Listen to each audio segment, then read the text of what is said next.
Hello everyone, welcome back to Love and Life, the channel that shares knowledge for holistic personal development through great books. On a certain autumn day, the great German thinker, scientist, and writer Goethe received a shocking message. His friend Jerusalem had taken his own life because of heartbreak. Goethe was stunned that his friend had suddenly departed forever, and he was equally shaken because what Jerusalem had suffered felt painfully similar to his own life. He himself had loved a beautiful girl named Lotte, yet she was engaged to another man. Goethe's unrequited passion pushed him into deep sorrow, and later, urged by friends, he let the love go. 2 years after, on a chilly fall day, he went alone to the cemetery where Jerusalem rested. In the cold wind and desperation, he felt as if spirits were rising from the graves to swallow him.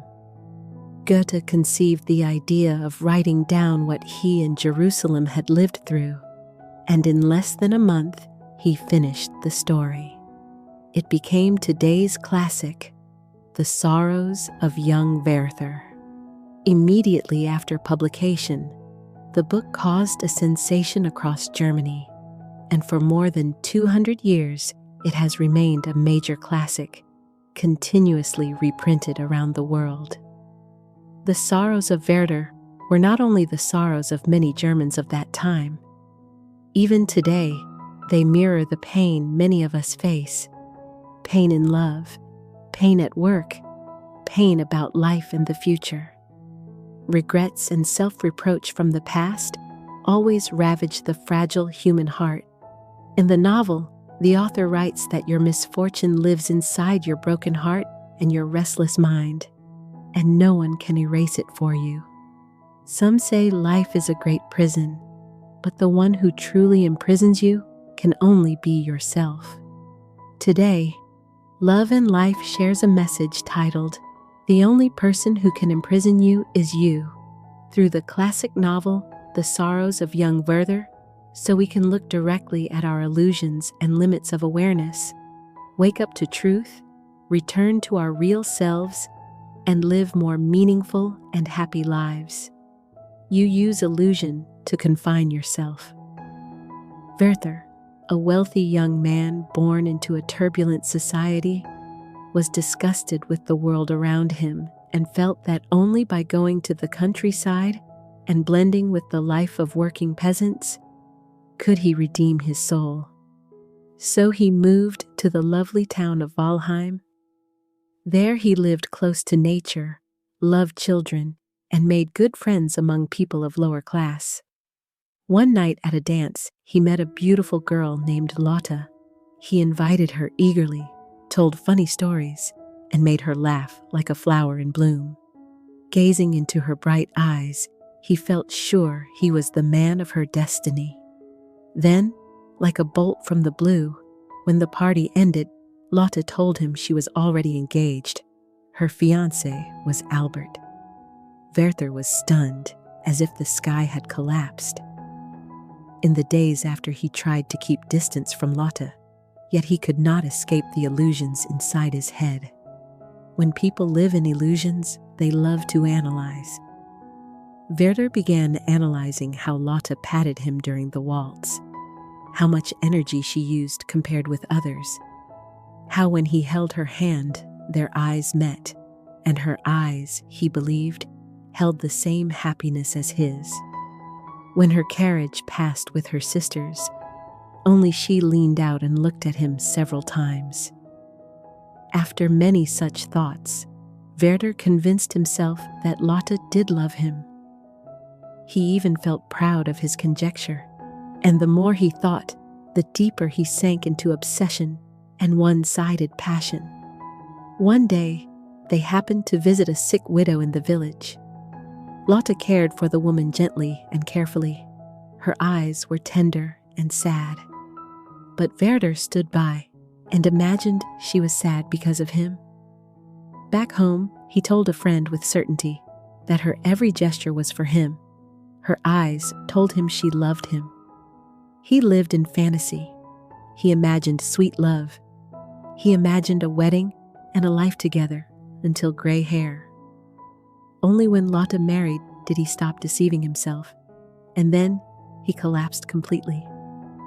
You may think this young man is merely a dreamer in love. You might say you too could love someone deeply, but not to this extent. However, the point is not what we imagine, but why we imagine. Each of us holds different illusions, yet they often spring from one root. We love in order to fill a lack inside. Werther was the same. He adored Lotte because they were opposites. Lotte was kind, generous, and gentle, and she always cared for others. When storms came, she hid her fear and soothed the girls around her with a smile. When villagers were ill, she hurried to visit and nurse them. And Werther, what did he bring? Once he carried her a few slices of lemon. When she gave them to a friend, he grew upset. Lotte and her fiancé remembered Werther's birthday and gave him a treasured book he had long wished for. Receiving it, he felt happy and also humiliated. He told himself the gift came from arrogance. What attracts us are often the qualities we do not possess. In the book Intimate Relationships, scholars discuss complementary attraction. We tend to like those who resemble our ideal self, people who display traits we long for but do not own. Those missing qualities reflect our inner desires. You may like a wealthy person because deep inside you feel scarcity. You admire someone lively and witty because you are quiet and reserved. You are drawn to a confident person because you feel short of courage. You love a beautiful person because you hope to strengthen confidence in your appearance. This admiration is more than enjoying someone to look at. It is a wish to be seen and valued yourself. Our fondness for another's standout traits is an unconscious way to seek balance, to fill ourselves through strengths we feel we lack. The universe arranges encounters as lessons to illuminate our true selves, but sadly, like Werther, we often skip the lesson, ignore the truth, and cling to the fragile ego. Thus, illusion is born. Loving someone does not automatically produce illusion. Illusion comes when we cling too tightly, when we drown in attachment. Drowning brings excuses and behaviors aimed at forcing outcomes to match desire. It may be overperforming to win love, or, like Werther, loving blindly on a thin thread of hope. Once together, expectation rises. We try to keep the person for ourselves. We become dependent. If they leave, we are crushed by loneliness. In such a state, we seldom choose wisely. We drift away from the path we need, and we cannot truly love another. Without the intention to see reality, we spiral in a loop, using our fantasies to awaken old pain and living inside emotional wounds. We imagine future sweetness. We end with one person, then search for another and another thing to fill the inner gap. If we keep living in illusion, the truth is buried. End illusion in love by first accepting your imperfect self. Ask yourself, when a relationship loses balance, why do I feel this way? What am I seeking from this relationship? Then embrace your imperfect whole self. Recognizing limits is the first step toward growth and inner strength. It is the test and lesson we must pass, and the more we run, the tighter the shackles. After Lotte married, Werther wrote to his friend Wilhelm, "My heart is heavy. My strength has vanished." Wilhelm saw Werther was unwell and urged him to leave town and find work. Weeks later, with a friend's help, he became a clerk in the office of account. There, his boss was picky and rigid and kept pointing out Werther's faults. Drafts he submitted were routinely rejected. A colleague also grated on him. A female secretary bragged about status and wealth. Werther knew her father was only a minor civil servant. He despised her and could not bear her face. Sharing an office, he could not avoid her presence. Werther's mood grew darker. He complained constantly about work and cursed those who annoyed him. One day, he could not stand it and wrote a long letter up the chain to the Count, venting all his grievances. Everyone and everything keeps agitating my feelings while I have so much to do, he wrote. He waited for a reply for weeks. The letter brought no comfort. Instead, it worsened his standing. The Count made him visit often, then invited a flock of nobles to embarrass him. The Countess gave him the hardest tasks and easily dismissed his efforts, and they knew he cared about how others judged him, so they used cold words to provoke him. Here is a truth. If you run away, you carry pain wherever you go. People who use work to avoid heartbreak often follow two paths. One is to work madly and ignore health and true emotion until work devours them. The second is to sink like Werther into gloom and let it poison work until dissatisfaction covers everything.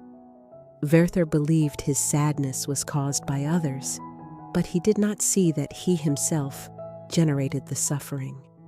If you refuse to face your own problem and keep fleeing, nothing you do runs smoothly. Werther chose the job to escape love, but with a sorrowful face and no interest in the work, how could he do it well?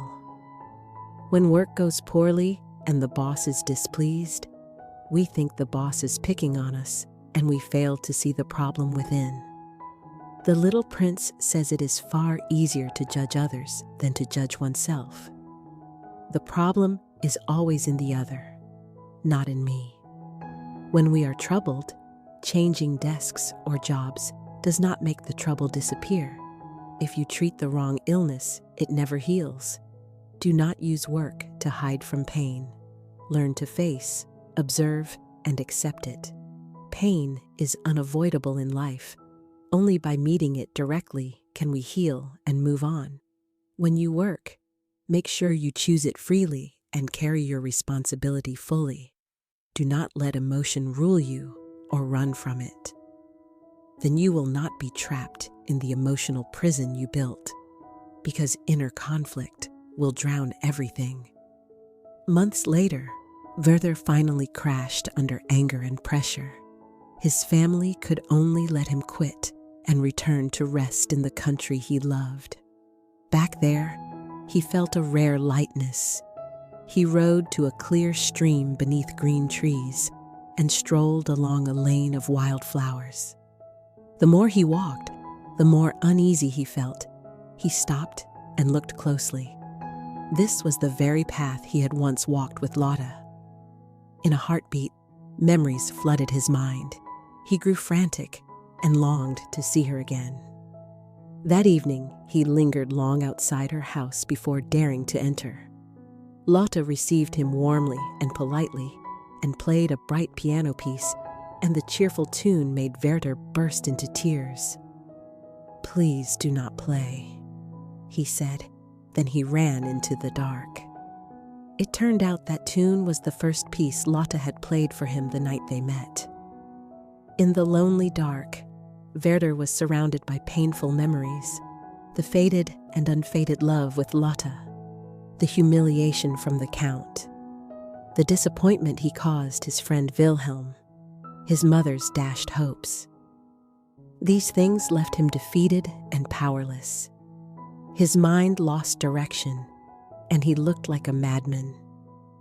Even an elder who once valued him said, "You are beyond help." Ridiculous. Hearing this, Werther laughed bitterly and repeated, "I no longer know what I live for."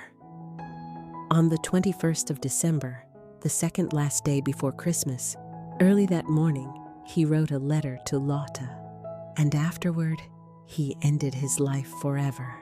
Why did he choose to close his fate? Was it only because of a love wound he could not survive? In truth, the core is broader. For Werther, and for many of us, when pain peaks, it is not that tragedy forces us into a corner. It is that we cannot face fear. We dare not meet and move through the deep conflicts inside. Before he met Lotte, Werther had already lived in contradiction, not only in love, but in his self-understanding.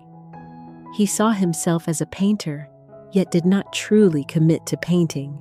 He was fervent about rural life. Nature's beauty and simple living intoxicated him. He loved to feel praise and bask in passion, but he forgot to paint amid all that inspiration. Why did he not lift the brush? Because he treated painting as proof of talent rather than his real calling. Thus, everything could sway his mood and steal his focus, and though he admired the natural life of villagers, he scorned them for lacking great ambition. So what life really suited him? When he took a job to flee love, the new place quickly struck him again. He condemned the vanity of the nobility. Yet the more he condemned, the more he revealed his hunger to belong. After being expelled from a noble party, he hid his great disappointment. He despised and desired that world at once. Throughout the book, he mentions people who admired him, whether a duke, a general, or a child.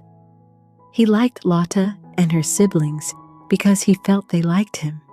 If someone did not admire him, he found them unbearable. He hovered in midair with no foothold. His contradictions kept him from living true to himself, and thus he could not choose a way of life and pour himself into it daily. He could not be like Lotte, the girl he secretly loved, who remained honest, focused, and pure no matter what happened. When someone was ill, she cared. When sad, she danced, and life was simple. Werther's inner conflict and emptiness made him fall before the pain of love. He lived in illusions, in others' eyes, and in his painful past.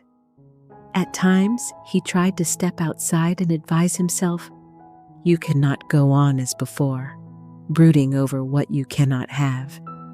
You should cherish the present and let the past go with the wind." Sadly, when he returned to being himself, his heart was seized by desire and emotion. He could not escape the mire of memory, and he locked himself inside his own heart, leaving us sorrow. Finishing Werther's story, each of us feels and thinks differently, but for me, his tragedy teaches a precious lesson. In this life, we must learn to be truthful with ourselves. In love, we must ask whether we love sincerely or merely try to fill our inner gaps. With others, we must ask whether we live for ourselves or to feed their admiration and expectation. In work, we must ask whether we act from free choice or from some outer end. Beyond all, we must be honest with our inner life. Only by daring to face the conflicts within will we avoid jailing ourselves in an emotional prison. And only then can we live in the present, escape the pain of the past, find peace, and go beyond Werther-like sadness. I hope in the years ahead, you carry a clear and sincere heart, calm and gentle, so you can face life peacefully, free yourself from burdens, live in ease, and be yourself. Thank you for listening. If this video is helpful, please share it with those who need it. Do not forget to like, subscribe, and turn on the notification bell to see new videos each week. Once again, thank you, and see you in the next videos.